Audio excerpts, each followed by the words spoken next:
रामकृष्ण हरी अवधूत चिंतन श्री गुरुदेव दत्त। अक्षय तृतीयाच्या सर्वांना हार्दिक शुभेच्छा।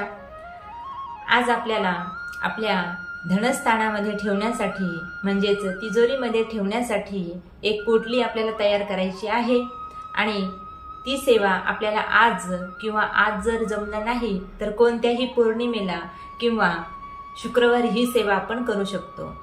चला तर मग काय काय वस्तू त्या पोटलीमध्ये ठेवायच्या आहेत ते मी आपल्याला सांगते। सर्वात अगोदर घ्यायचा आहे आपल्याला पिवळा कपडा। त्यानंतर हा जो कापड आहे तो नवा आणायचा आहे। त्यानंतर एक जी सुपारी आहे ती आपल्याला त्याच्यावरती ठेवायची आहे। त्यानंतर एक हळदीचा तुकडा नाही का, ज्याला आपण हळकुंड म्हणतो, हे आपल्याला ठेवायचं आहे।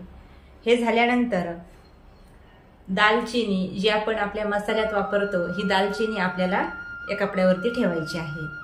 त्यानंतर सर्वात महत्त्वाचं म्हणजे हे जायफळ, हे सुद्धा आपल्याला इथे ठेवायचं आहे। हे झाल्यानंतर 2 हिरव्या असणाऱ्या इलायची आपल्याला घ्यायच्या आहेत। त्यानंतर एक कमळगट्टा हा आपल्याला घ्यायचा आहे आणि लक्ष्मीकारक अशी मानली जाणारी जी कवडी असते, ही पांढरी कवडी आपल्याला घ्यायची आहे। हे झाल्यानंतर एक कापूर, भीमसेनी असेल किंवा साधा असेल, हा कापूर आपल्याला घ्यायचा आहे। त्यानंतर थोडेसे तांदूळ ज्याला आपण अक्षरा म्हणतो ते आपल्याला घ्यायचे आहेत। त्यानंतर थोडेसे गहू हे सुद्धा आपल्याला इथे घ्यायचे आहेत।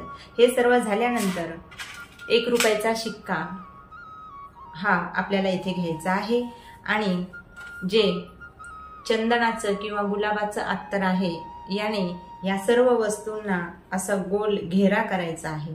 हे झाल्यानंतर याची पोटली तयार करायची आणि संध्याकाळी 7च्या नंतर देवघरामध्ये याची आपल्याला पूजा करायची आहे। सकाळपर्यंत ही अशीच ठेवायची आहे आणि सकाळ झाल्यानंतर तुम्ही तुमच्या तिजोरीमध्ये ही पोटली ठेवायची आहे किंवा आपल्या पूजास्थानामध्ये देवघरात जरी ठेवली आणि हिची दररोज पूजा केली तरी लक्ष्मी मातेची आपल्यावर कृपा होणार आहे।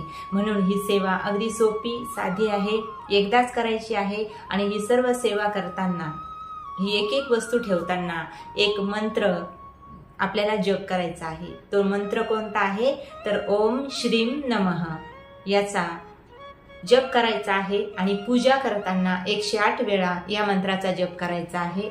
दुसऱ्या दिवशी सकाळी ही जी तयार झालेली आपली पोटली आहे, महालक्ष्मीची कृपा आपल्यावर होण्यासाठी, तरी तिजोरीत ठेवा किंवा देवघरात ठेवा, काही हरकत नाही। पण वर्षभर आपल्याला ही जी पोटली आहे ही आपल्या धनस्थानातून काढायची नाही किंवा देवघरामध्ये पुढच्या अक्षय तृतीयापर्यंत तशीच राहू द्यायची आहे। आणि जर तुम्ही मध्ये कधीतरी उपाय केला शुक्रवारी किंवा पौर्णिमेला तरी सुद्धा पुढच्या अक्षय तृतीयापर्यंत किंवा दिवाळीपर्यंत ही पोटली आपल्याला तशीच ठेवायची आहे।